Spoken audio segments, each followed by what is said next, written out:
Okay, this is Emergence of the U.S. as a World Power Part 6. There may be a 7 as well, but we're ready to look at the actual events which marked the U.S. entry onto the world stage, recognized as a major power. Okay, by the 1890s, we were clearly a major power in terms of economic strength, and some categories outweighing all of Western Europe combined, which is saying a lot. But we still did not, and we had a very large population, thriving economy, except we did have a depression for a while in the 1890s. What we still did not have were overseas possessions, this being, as I put it, the supplement, the identifying trophies of major power status. You weren't really one of the big boys unless you had those. So we're about to buy into something just as it's about to go out of style. The actual event that marked our debut was a brief conflict in 1898 known as the Spanish-American War. Supposedly, the war was fought to liberate Cuba from Spanish misrule, but it ended up doing quite a bit more than that. By the time it was over, we had expelled the Spanish from Cuba, and then after a period of political tutelage, liberated Cuba. But while we're in it, we kept Puerto Rico, which is east of Cuba. We kept the island of Guam in the Western Pacific, got that from Spain. We ended up keeping the Philippine Islands in the far Western Pacific, another Spanish possession. And we had simply taken over Wake Island in the Western Pacific and annexed the Hawaiian Islands in 1898. So, how did all this fall out? The Spanish-American War took place within the time frame of one calendar year, 1898. Between the beginning and end of that year, we had the immediate background, we had the provocation, we had some politics, we had the ultimatum declaration of war, we had the entire military conflict, which claimed fewer American lives as combat casualties than virtually unrecorded skirmishes of the Civil War. We had the peace negotiations, and we had the peace treaty going to the Senate within one calendar year. Okay? Cuba had been part of the Spanish Empire from the beginning. That was originally, as far back as the 1490s, that was the target, the staging area for Spanish explorations all over the New World. And Spain had at one point claimed virtually the entire Western Hemisphere. But by the 1890s, Spain was a decrepit, washed-up former superpower, intensely proud, not particularly prosperous anymore. All they had left, and they would cling to things even at a cost of money because these were reminders of their former greatness: Cuba, Puerto Rico, Guam, and the Philippines, which is on the far side of the world. They've been losing money there for a long time. Okay. Cubans and the people of the Philippines are not a single ethnic or even linguistic group, but they're called Filipinos with an F. They longed for independence and self-determination. That was still the way of the world in the 19th century. And Cuba, of course, is a lot closer to the United States than the Philippines. They were exporters primarily of tobacco products and sugar. In 1868, the Cubans rose up in rebellion against Spanish rule, and the little sort of guerrilla war sputtered on for about 10 years before finally being crushed in 1878. Now, Latin Americans greatly respected and trusted us, but they weren't looking to us for military aid. We didn't have the means to do that because we neither had nor particularly needed a large army except during the Civil War. So we're on the sidelines cheering them on, but we're not actually helping them out. 15 years later, after the rebellion was crushed in 1893, the U.S. Congress changed the tariff laws and began taxing cane sugar, which came from Hawaii and Cuba, much more highly. I suspect they were trying to encourage the beet sugar industry in the upper Great Plains states. Whatever it was, this practically wrecked both the Cuban and Hawaiian economies. In Hawaii, American businessmen, with the connivance of the U.S. Marines stationed at the embassy, actually staged a coup and took over the government, dethroning a queen who didn't like Americans, and she really didn't like them then. They were afraid if she got her throne back, she'd have all the Americans killed, and they immediately sought annexation by the United States. President Cleveland thought this was a terrible idea, which it was, and refused to go along with it.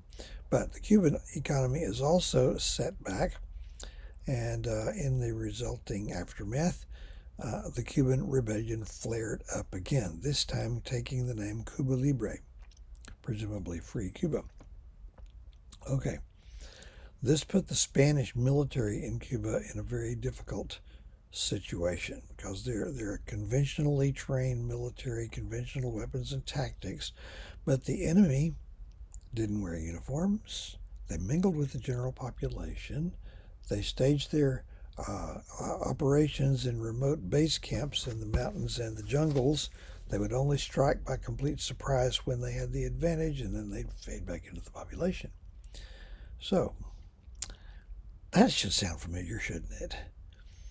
Other countries, including ourselves, have had to deal with this in the century since. How do you do it? If you're the conventional power, you're expected to play by the rules. Meanwhile, the guerrillas, and that's not like a big old ape gorilla, it's from the Spanish word guerra for war. French word is also like it. But they don't have any rules. They can do anything they want to. So this starts to get ugly. The Spanish army used a policy known as reconcentrado, or reconcentration. If there's rebel activity in an area, since you can't tell by looking who's a rebel and who's not, they would just move in and round up everybody they could catch, male and female, old and young, and pin them up in big outdoor pens called reconcentration camps. We dropped the first syllable later on. And in these outdoor camps, there would be a very high death rate from malnutrition, exposure, and disease. Specifically, in a 2-year period, it's estimated to have cost about 100,000 Cuban lives. Okay. All this is being reported on in detail, some fact, quite a bit of half-truth, and a great deal of fiction by American newspaper reporters. Cuba is crawling with American newspaper reporters. This is the great era of something called yellow journalism, which will come up in our next topic. Nobody knows why it's called yellow journalism, but it's very highly sensationalistic. In our day, and for quite a while now, a big city's only going to have one, maybe two major newspapers. In those days, they'd have dozens of them, and they're all competing for a limited number of advertising dollars, so they're all trying to increase circulation because that's how many papers you sell. The more circulation you got, the more you can charge for advertising. Anyway, so reporters didn't really have an ethic of being objective or being truthful. That sounds familiar too, doesn't it? They're supposed to bring back titillating stories that will sell newspapers. So it's really hard to tell what was really happening and what was made up. But they're bringing American public opinion to the boiling point. The election of 1896 diverted public attention away from Cuba for a few months. Then that's over, and it's back on again. Okay. The Spanish only have two options, and they're both bad. Okay? If they do what they feel is necessary to contain the rebellion, they risk alienating American public opinion to the point that the U.S. would intervene militarily, and that would spell the end of their possession of Cuba. On the other hand, if they try to soft pedal it all and bend over too far backward trying to avoid angering Americans to that point, the Cubans could win unassisted. What are they going to do? Okay, So by early 1898, the public is close to demanding a war. President William McKinley is holding out against that because the U.S. economy was just starting to recover from a depression that had begun back in 1893, and he and the Wall Street financiers were afraid that a war might slow that recovery down. We've learned since then that wars do wonderful things for your economy as long as they are road games. Home games, not so much. Okay. In January 1898, Cubans who were loyal to Spain began rioting in the city of Havana, Cuba. If you kind of picture Havana, looks like kind of a horn of a thing with a curved peak at the northern part. Havana is located right in the peak of that arc, about as close to the Florida Keys as you could get in Cuba. And this rioting was going on and on. It was endangering the lives and property of Americans who lived in Havana. So the president ordered the Navy to send a battleship down there. Just go down to Havana Harbor, show the flag, flex the muscles, hope that just maybe the sight of the thing would calm things down. Worst comes to worst, they could evacuate Americans out of there. So the USS Maine, named for the state, hauled up its anchors and steamed down to Havana. Took probably less than a week to get there. Okay. Then I believe in late January,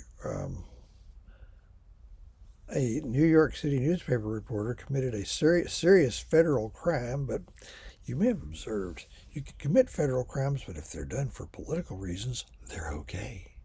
Do you get to steal mail, like private letters, from the Postal Service? Well, this newspaper reporter stole and published in a newspaper a private letter written by the Spanish ambassador to the United States. Ambassadors are supposed to have really special privileges, even beyond other foreign nationals. In this letter, the ambassador made some mildly critical remarks about President McKinley, who was very, very popular even among people who hadn't voted for him.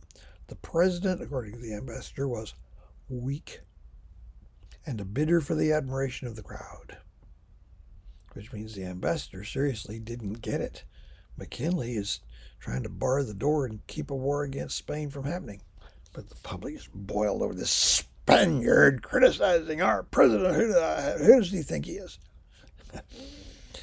So that is raising the temperature. And then on February 15th, 1898, pre-dawn hours of February 15th, 1898, the battleship USS Maine, lying at anchor in Havana Harbor, mysteriously exploded and sank. I mean, it's a big bang. Now you see it, now you don't. And the harbor was not deep enough to conceal the wrecks. It's just twisted wreckage sticking up out of the water. And the wreck stayed there early 1920s, I think. Well, who done it? It couldn't just happen by itself. Turns out it could. The public and the newspapers in the United States immediately blamed Spain for this. The news then, and to some extent now, it has to be a story to engage attention of the public. And they used a melodrama kind of thing. And this is alive and well. If you look for it, it's everywhere. In a melodrama, which is like a stage play, you've got three persons. You've got an abused victim. You've got an evil villain who's doing the abusing. And so that justice may be served, you have the righteous crusader who rides to the rescue in the final scene. The Cubans are obviously the villain, the victim. The Spanish are the oppressors. And who's going to mount the white charger, draw the sword, and ride to the rescue but us, the U.S.? So that's the way this is presented, and I'm going to continue this in part. What's it going to be? 7.